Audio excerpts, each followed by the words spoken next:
तो जय हिंद, नमस्कार। कैसे हैं आप सभी? आशा करते हैं आप सभी दोस्त भाई अच्छे होंगे और आप सबकी पढ़ाई लिखाई ना काफ़ी तगड़ा चल रहा होगा। तो मेरे भाई आज का टॉपिक जो ये होने वाला है कि what is the difference between should and must. जैसा कि आपको यहाँ पे दिखाई पड़ रहा होगा, बोल रहा है कि what is the difference between must and should, यानी कि मस्ट और शुड में आखिर अंतर क्या है। काफ़ी सारे दोस्तों के पास यही प्रॉब्लम होती है कि भैया आप एक बार ना ये बतला दो कि मस्ट कहाँ पर प्रयोग किया जाता है और शुड का प्रयोग कहाँ पर किया जाता है। तो चलिए शुरू करते हैं आपका टॉपिक, क्योंकि जो टॉपिक है ना आपका बेसब्री से इंतजार करें कि भैया ना मुझे अभी पढ़ लो थोड़ा सा। उसके बाद बोलता है कि देखिए सबसे पहले लिखा हुआ है शुड, यानी शुड का हिंदी क्या होता है, तो शुड का हिंदी होता है चाहिए। क्या होता है मेरे दोस्त? शुड का हिंदी होता है चाहिए। दिखाई पड़ रहा होगा, यहाँ पे लिख रखा है, देखो ब्लर करके नहीं दिखा पड़े। शुड का हिंदी होता है चाहिए।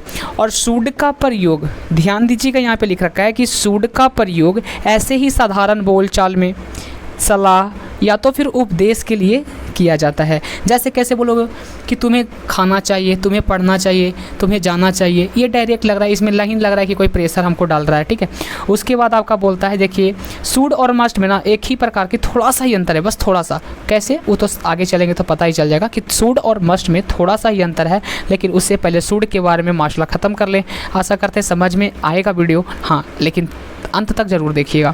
बोलता है स्ट्रक्चर। आखिर स्ट्रक्चर क्या होता है? तो स्ट्रक्चर होता है कि subject plus should plus V1 plus object plus other word. आप बोलोगे भैया यहाँ पे V1 क्यों लगा? तो मेरे दोस्त याद रखिएगा कि मॉडल वर्ब के साथ हमेशा क्रिया का प्रथम रूप ही लगेगा। अगर बाई चांस आप क्रिया का दूसरा रूप लगा देते हो, बाई चांस आप कभी भी V2 लगा दोगे या तो फिर V3 लगा दोगे या तो फिर V4 लगा दो या V5 लगा दोगे, तो सेंटेंस आपका क्या हो जाएगा?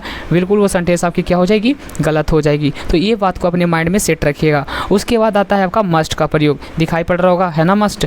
तो मस्ट का प्रयोग चले। मस्ट का हिंदी होता है जरूर या अवश्य। और ऐसे तो अंतिम में ना चाहिए, लगा हुआ रहना चाहिए ना। कैसे? आप बोलोगे ना क्या है भैया? तो ना कुछ नहीं है, बस जैसे रहेगा ना लिखा हुआ कि तुम्हें अवश्य खेलना चाहिए। अब खेलना क्रिया के लास्ट में क्या है? ना, तो यहीं पे मिलेगा ना, इसके लिए कोई बात नहीं है, कन्फ्यूज मत हो जाइएगा आप सभी। पॉइंट बोलता है आपके सामने ये है कि जोरदार सलाह के लिए, अगर कोई जोरदार सलाह आपके ऊपर ज़्यादा प्रेशर डाल रहा है तो उसके साथ आप मस्ट का प्रयोग करोगे। आप बोलोगे कैसे? तो बोलना है कि तुम्हें अवश्य पढ़ना चाहिए। जैसे मम्मी बोलेंगे अरे तुम्हें अवश्य पढ़ना चाहिए, तुम्हें नौकरी लेना है या नहीं लेना है? आपको भी लेना है ना जी, मैं आप ही से बात करूँ। हेलो ओ भाई साहब, तो आपको भी बोल रहे हैं हम। उसके बाद आपका क्वेश्चन पॉइंट है कि उपदेश के लिए, किस चीज़ के लिए? तो उपदेश के लिए भी इसका प्रयोग किया जाता है। और एक और आपका है कर्तव्य का बोध कराने के लिए। जैसे कोई कर्तव्य का बोध कराने के लिए कि आपको इस गाना को अवश्य करना चाहिए, कर्तव्य काम को करना चाहिए, है ना। जरूर लगाना, उस सेंटेंस में जरूर लगाओगे तभी कम होगा आपका। उसके बाद बोलता है देखिएगा कि मस्ट का प्रयोग किसी कार्य को करने के लिए या जोरदार सलाह, उपदेश या कर्तव्य का बोध कराने के लिए किया जाता है। ये पॉइंट मैंने पहले ही तीनों को बता दिया था, इसके लिए कन्फ्यूजन मत करिएगा आप सभी। स्ट्रक्चर आपके सामने है और स्ट्रक्चर कहता है देख लो, what is the structure of this modal verb. Structure कहता है कि सब्जेक्ट, सबसे पहले तो सब्जेक्ट ही है, अगर कोई काम करता है तो सब्जेक्ट उसको कहते हैं। उसके बाद है must, V1 object plus other word. Clear हो गई होगी यहाँ तक चीज़ें। आइए एग्जाम्पल के माध्यम से दोनों चीज़ों को बारी बारी से समझ लेते हैं। एक एग्जाम्पल आपको शुड से मिलेगा, एक एग्जाम्पल आपको मस्ट से मिलेगा। तो पहला कोई एग्जाम्पल आपके कि तुम्हें आना चाहिए। डायरेक्ट नहीं लग रहा है कि तुम्हें आना चाहिए। काम करने वाला कौन है? तुम्हें। काम करने वाला जो है वो कौन है? तुम्हें है। अब तुम्हें जब काम करने वाला है तो तुम्हें का स्पेलिंग क्या होता है? यू। और चाहिए लगा हुआ है तो उसका लगाओगे शुड और क्रिया का प्रथम रूप लगा दोगे तो यू शुड कम। आपको यही भी तो तुम्हें घर आना चाहिए तो you should come to home, इस प्रकार से भी लिख सकते हो। लेकिन जहाँ अगर वहीं पे मिल जाए कि तुम्हें ज़रूर आना चाहिए तो बस कुछ नहीं करना, यू मस्ट कम लगा देना है। जैसे ही सेंटेंस में ज़रूर रहेगा तो मस्ट का प्रयोग करोगे, अगर नहीं रहेगा तो आपको डायरेक्ट आपको बता देना है, ठीक है।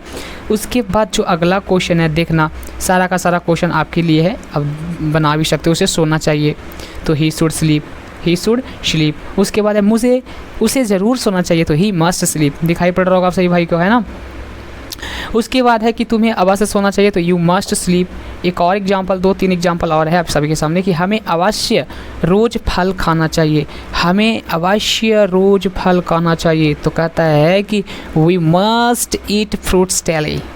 उसे ज़रूर घर जाना चाहिए तो he must go home, he must go home. ये वाला देख लेना, ठीक है।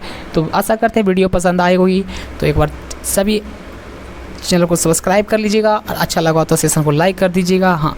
लेकिन अपने दोस्तों के पास शेयर करना बिल्कुल ना भूलें। और थैंक्स फॉर वाचिंग, देखने के लिए दिल से आप सभी को थैंक यू। और मिलते हैं अगले वीडियो में, तब तक के लिए Jai Hind, bye bye, take care, sweet.